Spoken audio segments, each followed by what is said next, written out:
Evening snacks కి green chilli chicken 65 చేశానండి.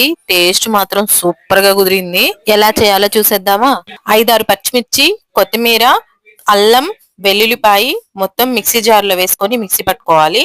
ముందుగా శుభ్రం చేసి పెట్టుకున్న చికెన్ లో కొంచెం పసుపు, ధనియాల పౌడర్, గరం మసాలా, ఉప్పు, కార్న్ ఫ్లోర్, కొంచెం పెరుగు వేసుకొని అందులో ఆల్రెడీ మనం మిక్స్ చేసి పెట్టుకున్న మిర్చి, కొత్తిమీర మిశ్రమాన్ని ఇందులో వేసుకుని బాగా కలుపుకోవాలి.